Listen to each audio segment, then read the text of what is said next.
Hello बच्चों, स्वागत है आपका आपके अपने चैनल बोर्ड मैथमेटिक्स पर। यहाँ पर हम आपको 9 से लेकर 12 तक के मैथ के बारे में पढ़ाएंगे।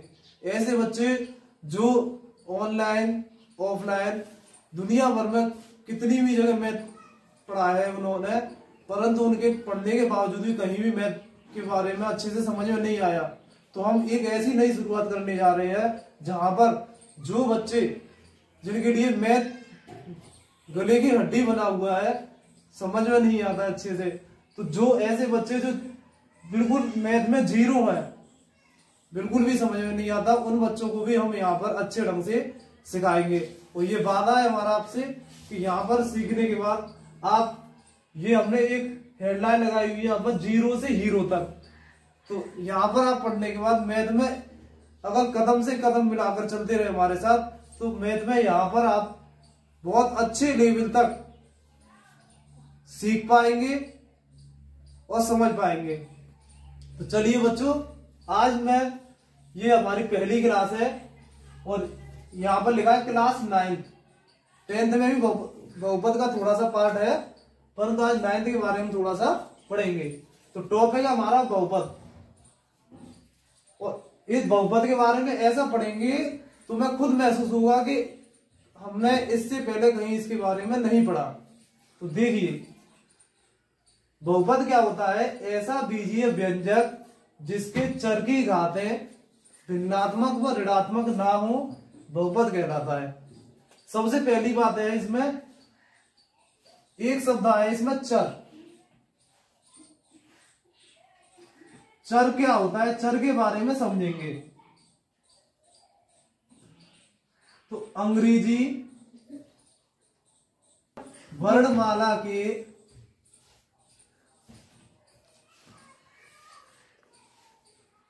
सभी अक्षर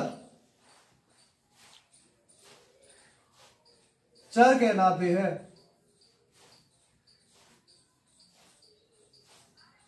अंग्रेजी वर्णमाला के सभी अक्षर चर कहलाते हैं। जैसे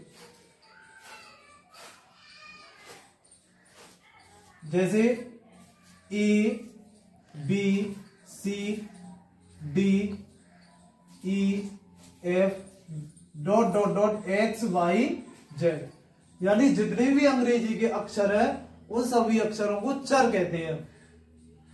आई बात समझ में? दूसरा पॉइंट है इसमें अचर। सभी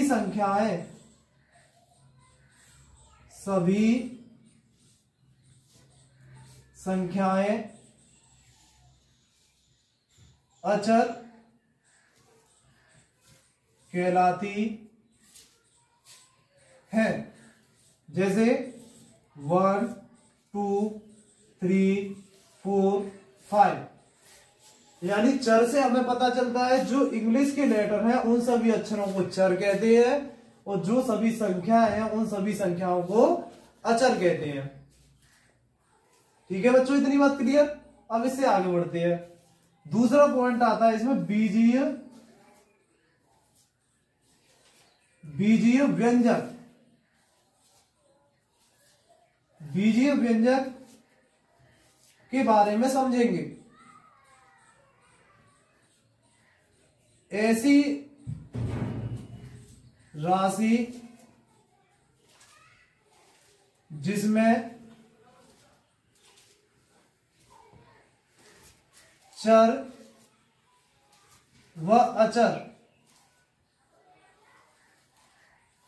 युक्त हो, बीजीय व्यंजक कहलाता है। बीजीय व्यंजक कहलाता है एक ऐसी राशि जिसमें चर भी हो और अचर भी हो, उसे हम बीजीय व्यंजक कहते हैं। जैसे एग्जाम्पल के तौर पर हम समझेंगे उदाहरण देकर।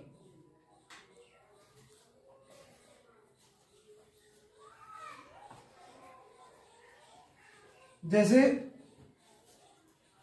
2x + y, तो यहाँ पर बच्चों देखेंगे हम कि यहाँ पर x क्या है हमारा, अभी हमने समझा अंग्रेजी के अक्षर चर होते हैं। x यहाँ पर चर है और y भी हमारा क्या है, अंग्रेजी का अक्षर है, तो ये भी चर है। और 2 क्या है हमारा, अचर।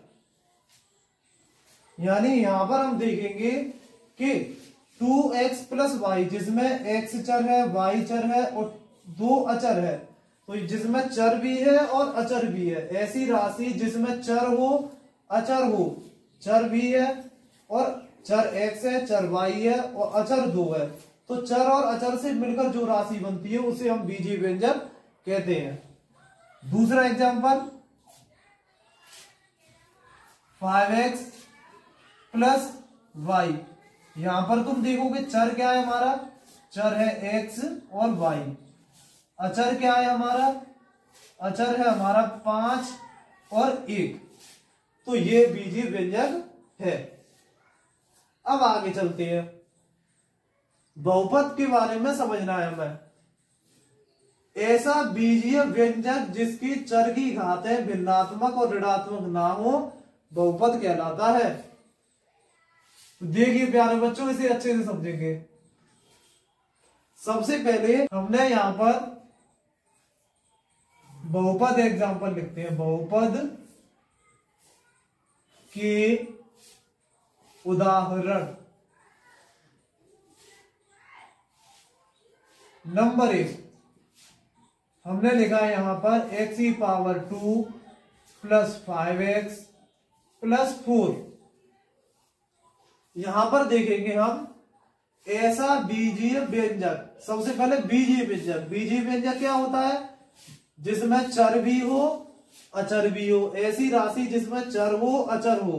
देखो तो यहां पर x है, 5 है, 4 है, यानी चर भी है अचर भी है, बीजीय व्यंजक है। दूसरे नंबर पर ऐसा बीजीय व्यंजक जिसके चर की घातें भिन्नात्मक और ऋणात्मक ना हो। यहां घाते देखेंगे, यहां पर हम घाते देखेंगे, चर x की घात। देखिए चर x की घात यहां पर 2, यहां पर देखिए चर की घात देख लीजिए, चर क्या है हमारा x। चर क्या होते हैं, अंग्रेजी का अक्षर चर है, अंग्रेजी का अक्षर x, अंग्रेजी का लेटर x। तो x⁴, x⁴ या x है ही नहीं, जहां x ना हो वहां पर पावर 0 मान लेंगे। तो चर की घातें बहुपद होने की शर्त क्या है, चर की घातें भिन्नात्मक ना हो ऋणात्मक ना हो। तो क्या देखिए बच्चों, यहां पर क्या 2 और 1 भिन्नात्मक है। भिन्नात्मक का मतलब क्या है, भिन्नात्मक का मतलब है जैसे हमारी घात लिखी हो 1/2, 5/4, ये होती है भिन्न।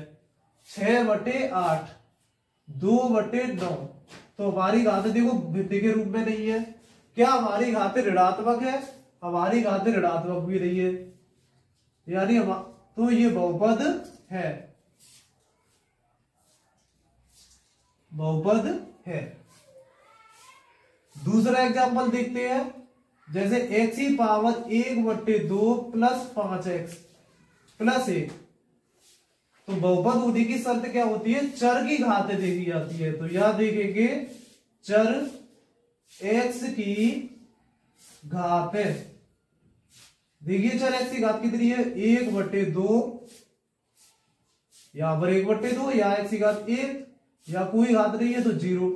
चर x की घातें क्या भिन्नात्मक है, तो यहां पर हम लिखेंगे भिन्नात्मक है। देखिए 1/2 भिन्नात्मक हो गई, तो बहुपद नहीं है, बहुपद नहीं है।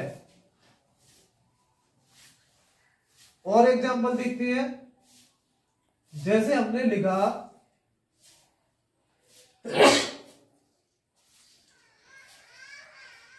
x⁴ plus 5x plus 4। यहां पर देखोगे चर x की घात है, चर x की घात है 9, 1 और यहां पर 0। क्या घातें भिन्नात्मक है, तो या तुम लिखोगे घातें भिन्नात्मक नहीं है। क्या घातें ऋणात्मक है? घातें ऋणात्मक नहीं है। घातें हमारी धनात्मक है। घातें सिर्फ कैसी होनी चाहिए? धनात्मक। तो बहुपद है, बहुपद है। तो ये बच्चों आज बहुपद के बारे में हमने जाना। बहुत छोटा सा सेशन लिया है हमने। तो इसमें तुम्हें कोई भी बात ना समझ में आए तो कमेंट बॉक्स में कमेंट जरूर करना। एक बार मैं आपको रिपीट कर देता हूं क्या होता है बहुपद। सबसे पहले बहुपद, बहुपद से भी पहले हम जानेंगे चर। अंग्रेजी वर्णमाला के सभी अक्षर चर कहलाते हैं। इंग्लिश के जितने भी अक्षर है वो सभी चर है। अचर क्या होता है? सभी संख्याएं अचर कहलाती है। जितनी भी संख्या है वो सभी अचर है। तो चर अचर की आय के बाद कोई कुछ भी बताए तो भाई ये याद रखना है, अंग्रेजी का अक्षर चर है और सभी संख्याएं अचर है। फिर बीजीय व्यंजक क्या होता है? ऐसी कोई राशि जिसमें चर भी हो और उसमें अचर भी हो, हम उसे बीजीय व्यंजक कहते हैं। जैसे एक एग्जांपल लिखता हूं, जैसे x प्लस 5, x प्लस 5। तो याद देखोगे इसमें चर भी है, चर x है, और अचर क्या है इसमें? अचर है इसमें 5। तो चर और अचर जिसमें दोनों हो उसे हम बीजीय व्यंजक कहते हैं। बहुपद की बात क्या थी? ऐसा बीजीय व्यंजक जिसमें चर की घात है ऋणात्मक ऋणात्मक ना हो बहुपद कहलाता है। तो बहुपद के लिए हमने एक उदाहरण लिखा, जैसे x की घात 2 5x प्लस 4। सबसे पहली बात, क्या ये बीजीय व्यंजक है? बीजीय व्यंजक है। क्यों है? क्योंकि इसमें चर भी है, चर x है, अचर भी है, अचर 5 और 4 है। तो इसमें चर अचर दोनों चीजें हैं, तो ये बीजीय व्यंजक है, पहली बात। दूसरा पॉइंट क्या है? ये बहुपद है। तो बहुपद होने के लिए हम घातें देखेंगे इसकी। क्या देखेंगे? घातें। तो चर x की घात कितनी है? 2। x की घात कितनी है? 1। जहां चर नहीं होता है वहां घात 0 मान ली जाएगी, 0। तो यहां देखिए चर x की घात है। बहुपद होने के लिए क्या नियम होता है? घातें भिन्नात्मक ना हो और ऋणात्मक ना हो। भिन्नात्मक ऋणात्मक घातें नहीं है, अर्थात सिर्फ धनात्मक हो तो वो बहुपद है। तो 2 1 0। भिन्नात्मक क्या होती है? ऐसे 1/2 5/4 6/8 2/9 ऐसे भिन्न के रूप में घातें नहीं होनी चाहिए, तो हमारा बहुपद है। यहां देखेंगे चर x की घात है। दूसरा एग्जांपल, x की घात कितनी है? 1/2। यहां पर कितनी है? 1। यहां पर कितनी है? 0। क्या घात भिन्नात्मक है? 1/2 एक भिन्न है, तो घात भिन्न बन गई, तो बहुपद नहीं है। यहां पर देखेंगे x की पावर 9 5x की पावर 1 प्लस 4। तो चर x की घात है, देखिए 9 1 0। क्या घात है? भिन्नात्मक है? नहीं है। ऋणात्मक है? नहीं है, बहुपद है। एक एग्जांपल और बता दें बच्चों इसमें, जैसे हमने लिख दिया x की पावर -9 प्लस 5x प्लस 4। तो यहां चर x की घात, चर x की घात देखिए -9 1 और यहां 0। क्या घात भिन्नात्मक है? घात हमारी भिन्नात्मक नहीं है। क्या ऋणात्मक है? ऋणात्मक। घात हमारी ऋणात्मक है। देखो -9 ऋणात्मक भी हो। बहुपद के लिए नियम होता है भिन्नात्मक भी ना हो ऋणात्मक भी ना हो। तो ये बहुपद में ऋणात्मक आ गया यहां पर, तो बहुपद नहीं है। ठीक है बच्चों, आज हम अपनी क्लास को यही क्लोज कर रहे हैं। कल फिर एक नई शुरुआत करेंगे। जिन बच्चों की क्लास समझ में आए कमेंट करना, और चैनल को ज्यादा से ज्यादा बोर्ड मैथमेटिक्स इस चैनल को सब्सक्राइब करने के बाद शेयर करना, लाइक करना। अच्छे से कोई भी चीज ना समझ आओ उसे बताना। बहुत बहुत धन्यवाद।